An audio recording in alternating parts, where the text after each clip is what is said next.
Ahead on DC News Now at 4, a woman's deadly encounter with Fairfax County Police. We're in Reston with the latest details. A former Boar's Head employee speaks out after losing his job when the Virginia plant shut down. It's just very tough to go through something like this. Then policies and procedures at Prince George's County Schools now under the microscope. We're introducing you to the man leading the school system's newest office. Some rainfall is on its way toward the DMV, but we'll let you know if any of this rain could be heavy. And the big takeaways of Sunday's Commanders game against the New York Giants. Sports director Derek Forrest gives us the scoop. That's coming up at 4. You're watching the station covering all of the DMV. This is DC News Now. And thank you for joining us for DC News Now at 4. I'm Mark Hall. And I'm Annalisa Gale. Right now, a Fairfax County woman is dead after police say an officer shot her this morning at her home in Reston. And this afternoon, investigators are calling the shooting justified. They say the woman attacked the officer first. Well, DC News Now's Dave Laval joins us live from the Reston Heights apartment complex where this all happened. Dave, what are you learning at this hour? Good afternoon to you, Annalisa and Mark. We can tell you the officer is recovering as body camera recorded the shooting. Any officer will tell you he or she does not look forward to firing his or her weapon. In this case, though, officers told us there appeared to be no other option. Loss of life is something that we all regret. Fairfax County Police Chief Kevin Davis said his officer had no choice but to fire his gun and take the life of a 33-year-old woman. The officer responded to a welfare check for the unidentified woman Monday morning at the Reston Heights apartments where she lived. The woman is said to have slammed the door in the unidentified officer's face. She eventually, after a couple minutes, opened the door, was obviously armed with a knife, and began attacking our police officer and slashing our police officer's face. Davis said the woman, described as 6'5" and 330 pounds, ignored 8 orders to back up from the officer. She kept coming and coming and coming, and he discharged his firearm. The woman died at the hospital. This is the second deadly shooting at the apartment complex in about a month. Steve Ha is charged with the August 21st murder of Hung Choi at the Gold's Gym located on the property. Seeing police here again is, of course, uncomfortable. Marvin Somoza has lived in the apartment complex for 2 years, but this latest act of violence has him considering moving. You want to feel safe where you live, right? And so I think a lot of the tenants right now might be feeling unsafe. A life has been lost. We regret that. But Chief Davis called it unavoidable. Chief Davis told us his officers are quite familiar with the woman as they've had several encounters with her over the last year, including Sunday, as she apparently yelled at a man as he walked her dog. We're live in Reston, Virginia. Dave Laval, DC News Now.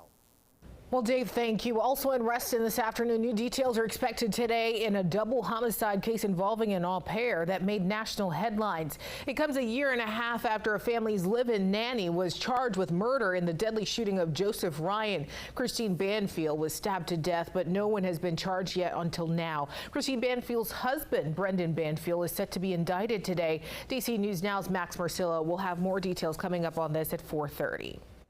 A judge has set a trial date for the husband of a missing Manassas Park mother, Mamta Kafli-Bhatt. Naresh Bhatt's case will head to trial December 9th. He's charged with concealing the body, though no body has been recovered since the disappearance of his wife in late July. Now, Naresh Bhatt's defense team has been working to speed up the legal process in the case. Most recently, prosecutors were ordered to turn over evidence, including transcripts of Naresh's communications with police. Meanwhile, the courtroom today was packed with supporters of Mamta. Naresh had compassion in his heart. He could maybe take some accountability, and then we wouldn't be standing here so frustrated up against a speedy trial clock. We're going to keep showing up and standing up. We want elevated charges. We want murder one. Naresh Bhatt is scheduled to appear in court once more on November 20th before he heads to trial. Well, meantime, in Maryland, heavy flames and smoke could be seen billowing from a recycling plant in Darwood there today. Did you see it? Crews were called to the Shady Grove transfer station on Frederick Road around noon for a large scrap fire. Montgomery County Fire spokesperson Pete Perringer says the fire was contained within minutes and no injuries have been reported.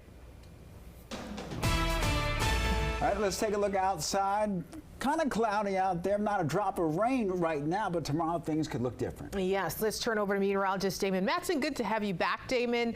And you came back just in time for, what feels like fall weather. I know. It's good to be back. Thank you for that. And yeah, I heard that it was quite quiet for the last couple of weeks here in the DMV, but now we're changing it up. It's going to start to get a little bit soggy over the next couple of days. Now, clouds have already, again, they've been noticeable as we've gone throughout this Monday. We had some breaks of sunshine, especially during the late morning, early afternoon, but the next wave of clouds already rolling in here from the south. On the satellite picture, we are not going to see much clear sky as we head throughout the end of this day here, going into your Monday night as well. There could be a few breaks, but overall, a cloudy sky will continue. Temperatures today did warm up to the upper 70s, but that is slightly cooler than recent days. And as we head into the overnight hours, we'll only cool off a little bit, back down into the 60s as a bit of a tropical air mass starts to develop over the DMV. And the reason for that, we have a tropical system down to our south here. This is potential Tropical Cyclone 8. It is spinning away into the Carolinas now. A lot of steady rain falling in North Carolina as we speak. Now, this rainfall, it is staying to our south for now, but this system will start to push north and bring this rainfall into the DMV beginning tomorrow. Now, will we see some of the same heavy rain that North Carolina is picking up right now?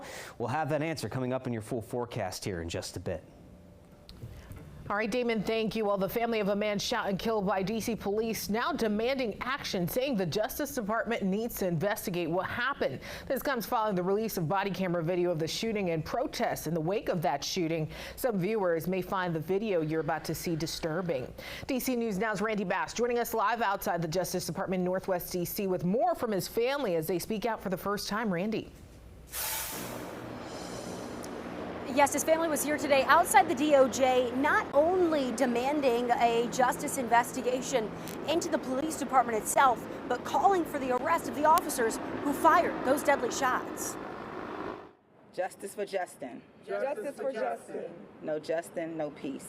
No Justin, no peace. Justin Robinson's mother remembering her son this afternoon.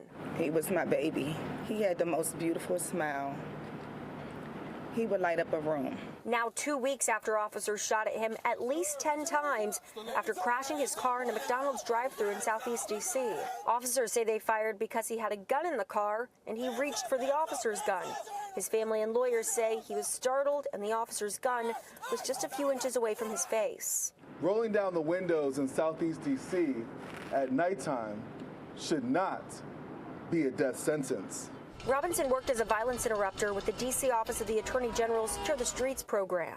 This has been Justin's dream to be involved in nonprofit and to help the community since he's been small. Justin was a victim on September the 1st of everything he stands to prevent.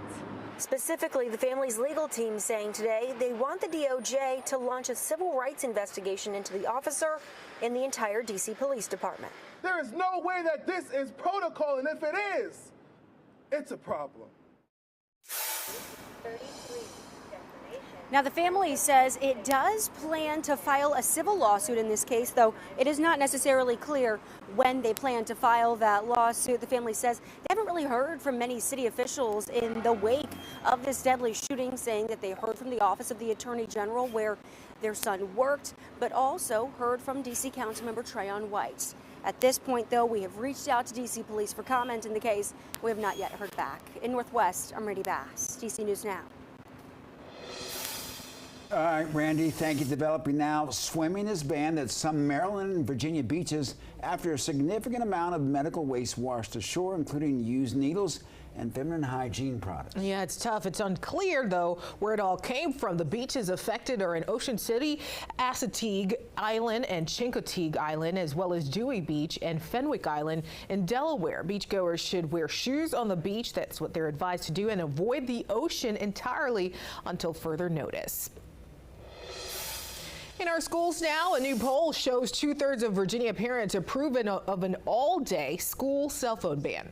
And the poll is from the Washington Post Shar School. It comes as the Department of Education is set to release final guidance on cell phone policies by January 1st. Now, we spoke to a child psychiatrist who supports phone limits and believes less time on social media will be beneficial in the long run.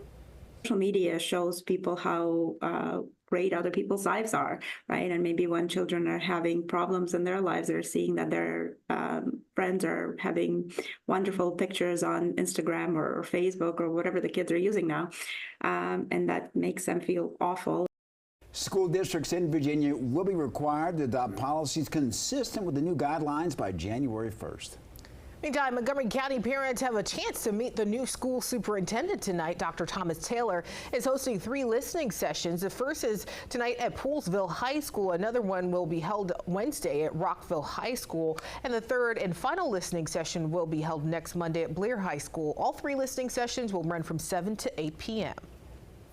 In the district, D.C. council members returned back from summer break. It's the first time since Ward 8 Councilmember Trayon White was indicted for bribery. Chairman Phil Mendelson says council is looking into a third-party agency to investigate. Tuesday will be the first time the council will convene. Well, commuter alert for Red Line Metro riders in the district this week. Trains will be single tracking between the Van Ness and Friendship Heights stations. Metro says it's for leak repairs, and the single tracking starts tonight and lasts through 10 p.m. Thursday.